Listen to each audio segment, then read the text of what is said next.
It started to happen gradually.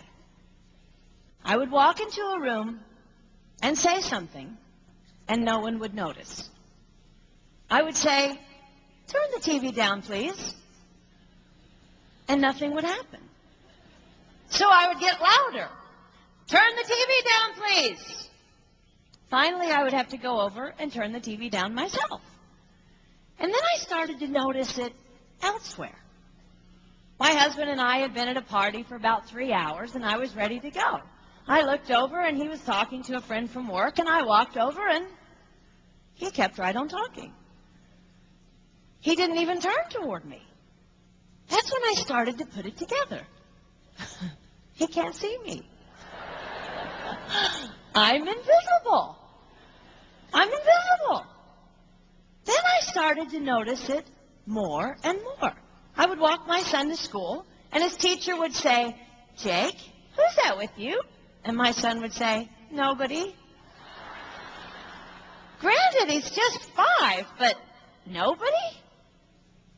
One night, a group of us gathered, and we were celebrating the return of a friend from England. Janice had just taken this fabulous trip, and she was going on and on about the hotel she stayed in. And I was sitting there looking around at the other women at the table. I'd put my makeup on in the car on the way there. I had on an old dress because it was the only thing clean, and I had my unwashed hair pulled up in a banana clip, and I was feeling pretty darn pathetic. And then Janice turned to me, and she said, "I brought you this." It was a book on the great cathedrals of Europe. I didn't understand.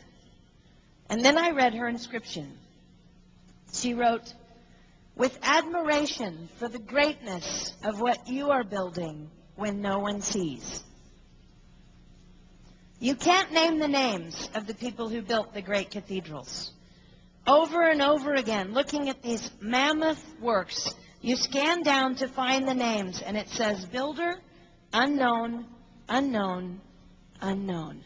They completed things not knowing that anyone would notice. There's a story about one of the builders who was carving a tiny bird inside a beam that would be covered over by a roof. And someone came up to him and said, "Why are you spending so much time on something no one will ever see?" And it's reported that the builder replied, "Because God sees."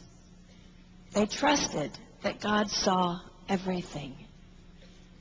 They gave their whole lives for a work, a mammoth work, they would never see finished. They showed up day after day. Some of these cathedrals took over 100 years to build. That was more than one working man's lifetime. Day after day. And they made personal sacrifices for no credit. Showing up at a job they would never see finished, for a building their name would never be on.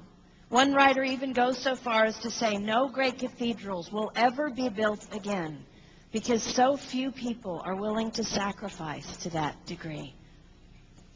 I closed the book, and it was as if I heard God say, "I see you. You are not invisible to me.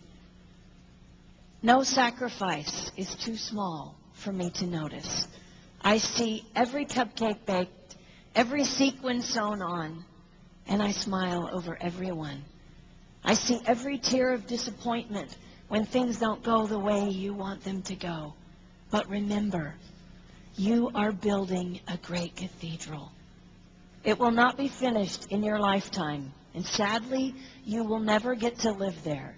But if you build it well, I will."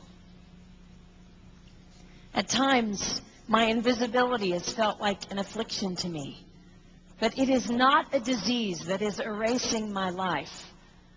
It is the cure for the disease of self-centeredness. It is the antidote to my own pride. It's okay that they don't see. It's okay that they don't know. I don't want my son to tell the friend he's bringing home from college, "You're not going to believe what my mom does. She gets up at 4 in the morning and she bakes pies and hand-bakes a turkey and she presses all the linens." Even if I do all those things. I don't want him to say that. I want him to want to come home. And secondly, I want him to say to his friend, you're going to love it there. It's okay that they don't see. We don't work for them. We work for him. We sacrifice for him. They will never see. Not if we do it right. Not if we do it well. Let's pray that our work will stand as a monument to an even greater God.